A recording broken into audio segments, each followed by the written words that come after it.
राधे राधे दोस्तों। हरियाली तीज पर क्या करें? विवाहित जीवन को खुशहाल बनाने के लिए हरियाली तीज पर माता पार्वती और शिव का पूजन किया जाता है। अगर आपके घर में हरियाली तीज ना बनाते हो तो आप हाथ में सावन में मेहंदी लगाना, हरी चूड़ी पहनना और श्रृंगार तो आप कर ही सकते हैं। और साथ ही साथ माता पार्वती को श्रृंगार का सामान भी अर्पण कर सकते हैं। भगवान शिव और माता पार्वती को नारियल अर्पण करें, लेकिन नारियल का पानी कभी भी शिव पर अर्पण नहीं किया जाता। आप नारियल को माता पार्वती के चरणों में रख सकते हैं। इस दौरान सच्चे मन से ओम नमः शिवाय का जाप करें। धार्मिक मान्यताओं के अनुसार इस दिन उपाय करने से आपका विवाहित जीवन खुशहाल होता है। विवाह में आ रही बाधाओं को दूर करने के लिए हरियाली तीज पर महादेव की पूजा तो जरूर ही करनी चाहिए। इस दिन शिव पार्वती जी का गठबंधन भी करना चाहिए। पीले धागे से करें तो बहुत ही अच्छा होगा। पार्वती को इस दिन सिंदूर जरूर अर्पण करना चाहिए। हरियाली तीज के दिन एक दिन पहले ही व्रत रखना चाहिए। महिलाओं को या कन्याओं को सात्विक आहार लेना चाहिए। हाथों में मेहंदी लगानी चाहिए, हरी चूड़ियाँ पहननी चाहिए। अपनी सहेलियों को हरी चूड़ियाँ देनी चाहिए। अपनी सहेलियों को श्रृंगार का सामान भी दे सकते हैं। व्रत वाले दिन सुबह जल्दी उठकर स्नान कर नए वस्त्र धारण करें। इस दिन काले, बैंगनी, स्लेटी कलर के रंग बिल्कुल न पहने। साफ सफ़ेद कपड़े भी न पहने। 16 श्रृंगार करें। पूजा घर में दीपक जलाएं और सुगंधित चीज़ें वहां पर भगवान को अर्पण करें। इस दिन घेवर खाने का विशेष महत्व होता है। जब शाम को व्रत खोलें तब खा लें। सुबह आप किसी भी सुहागन को घेवर गिफ्ट में भी दे सकते हैं, हरी चूड़ियों के साथ। इस दिन महादेव और पार्वती की मिट्टी की मूर्ति बनाकर अगर आप उस मूर्ति की पूजा करें या बाजार से मिट्टी की मूर्ति खरीद कर लाएं और माता पार्वती और शिव को आराम से अपने घर में बिठाकर उनकी पूजा करें।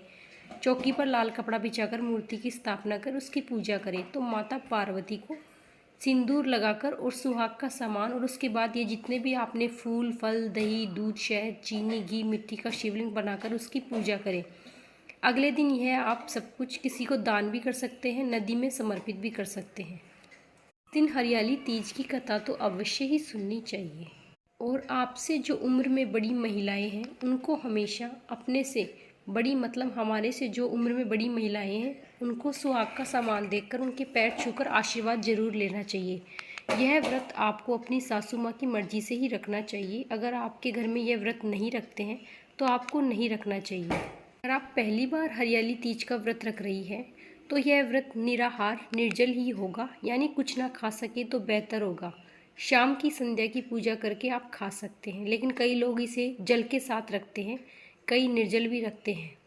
याद रहे, आप अपने लिए सुहाग का जो भी सामान खरीदें वैसा ही माता पार्वती के लिए ज़रूर खरीदें और माता पार्वती को ज़रूर समर्पण करें। इसके बाद आप पहन सकती हैं। हरियाली तीज के दिन सुहागनों को मायके से जो भी सामान आता है उसे अपने सर माथे लगाकर मायके वालों को बहुत दुआएं भी देनी चाहिए। और आपको हरियाली तीज पर अपनी बेटी के घर पर सामान भी भेजना चाहिए। अगर आपके यहाँ ये सब कुछ होता है तो आप ज़रूर कर सकते हैं। आप शाम को झूला झूल कर उसके बाद आप अपना व्रत खोल सकते हैं और टाइम पर खाना खा सकते हैं।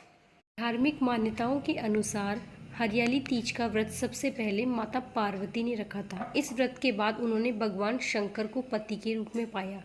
जिस दिन पाया था उस दिन तीज ही थी। तो इस तरीके से देखा जाए तो यह उनकी मैरिज एनिवर्सरी भी है। ऐसा भी कथाओं में बताया जाता है कि सावन के दौरान सबसे पहले श्री कृष्ण ने राधा रानी को झूला झुलाया था। तभी से सावन के टाइम पर झूला झूलने की परंपरा चली आ रही है। इस दौरान माताएं अपनी बेटियों की ससुराल में झूला भी भेजती हैं। पहले समय में बड़ा शुभ माना जाता था, अब तो ये रीति रिवाज खत्म हो गए हैं।